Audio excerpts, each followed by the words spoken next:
حافظ نعمان کا قتل اس کے اپنے ہی جگری دوست نے کر دیا۔ ایسی کیا وجہ بنی کہ جگری دوست نے اپنے جگری دوست کا قتل کر دیا؟ حافظ نعمان وہ شخصیت ہے جو امام مسجد بھی ہیں اور ساتھ میں ایک کاروبار بھی کرتے ہیں، اچھی خاصی مالیت کے مالک ہیں، لیکن یہاں پر ان کو ایک رحم دلی کرنا جو ہے وہ مشکل میں ڈال گیا۔ آج حافظ نعمان ہمارے درمیان موجود نہیں ہے، لیکن ان کا جو جگری دوست ہے وہ جیل کی سلاخوں کے پیچھے سڑ رہا ہے۔ حافظ نعمان جو ہے وہ اچھی شخصیت کے مالک اور اچھے خاصے مالیت مطلب کاروباری شخصیت ہیں، پیسہ ان کے پاس عام تھا۔ تو ان کا ایک دوست تھا جگری ضمیر، جس کی آپ تصویر دیکھ رہے ہیں۔ اس ضمیر نامی شخص نے حافظ نعمان سے قرض لیا۔ حافظ نعمان نے خود ان کو قرض دیا کہ یہ لیں، آپ کے حالات خراب چل رہے ہیں، آپ کوئی کاروبار کریں، جب حالات ٹھیک ہو جائیں گے اس ٹائم تک آپ مجھے پیسے واپس کر دیں۔ اب پیسے واپس کرنے لین دین کی پوری لکھ پڑ ہوئی اور اس کے درمیان کچھ گواہان بھی تھے، لیکن پیسے جب لے لیے تو اس کے بعد جب دینے کا ٹائم آیا تو ضمیر نامی جو شخص ہے وہ حافظ نعمان کا فون نہیں اٹینڈ کرتا۔ فون اٹینڈ کرنے کے بعد کچھ عرصے کے لیے وہ ویسے ہی منظر سے غائب ہو گیا۔ اب حافظ نعمان پریشان ہے کہ اپنے ہی پیسے انہیں بھکاریوں کی طرح مانگنے پڑ رہے ہیں، تو انہوں نے بار بار اس کو فون کر کے جب پوچھنا چاہا تو اس نے فون سے حافظ نعمان کا نمبر بھی بلیک لسٹ میں لگا دیا۔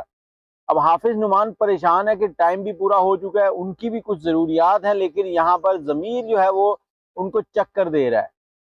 ایک دن حافظ نعمان اپنی گاڑی میں گھر سے نکلتے ہیں تو رستے میں ایک جگہ پہ ضمیر ان کے سامنے آتا ہے۔ حافظ نعمان گاڑی روکتے ہیں تو شیشہ نیچے کر کے جیسے ہی اس سے پوچھتے ہیں کہ ضمیر تم کہاں غائب ہو گئے تھے، تو ضمیر جو ہے وہ کوئی بات نہیں کرتا اور بندوق نکالتا ہے اور حافظ نعمان کو گولیاں مار دیتا ہے۔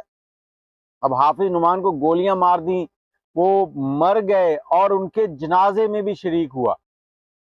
جنازے میں شرکت کے بعد اگلے دن حافظ نعمان کے گھر پہنچا تو اس کے گھر والوں سے مطالبہ کر دیا کہ حافظ نعمان نے میرے 20 لاکھ دینے، مجھ سے 20 لاکھ انہوں نے ادھار لیا تھا۔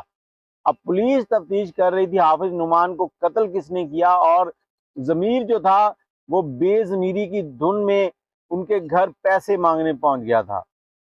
تو پولیس کو شک گزرا اس کے اوپر، تو پولیس نے پھر وہ جانچ پڑتال میں اس کو بھی شامل کر لیا۔ جب انہوں نے وہاں کے علاقے کے سی سی ٹی وی کیمراز دیکھے اور ضمیر کا ٹیلی فون ریکارڈ دیکھا تو اس کے مطابق وہ اسی علاقے میں موجود تھا اور وہی شخص تھا جس نے حافظ نعمان کو گولیاں ماری۔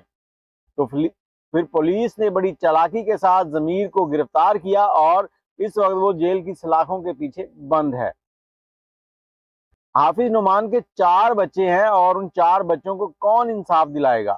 اپنا ہی دیا ہوا قرض واپس مانگنے پر آپ کو گولیاں مار دی جائیں، یہ کہاں کا انصاف ہے؟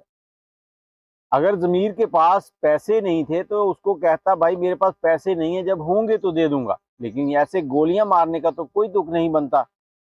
اور دوسرا، حافظ نعمان نے بھی 1.5 کروڑ روپے دے دیے، وہی 1.5 کروڑ اگر وہ اپنے پاس رکھتے اور کوئی کاروبار کرتے تو اور زیادہ سکھی ہو جاتے، لیکن انہوں نے ضمیر کا سکھ دیکھا، اس کے لیے پیسوں کا بندوبست کیا، لیکن ضمیر نے حافظ نعمان کا بندوبست کر دیا۔ حافظ نعمان کے بچے جو ہیں وہ اس وقت انصاف کی راہ دیکھ رہے ہیں کہ ان کے لیے کون انصاف کرے گا۔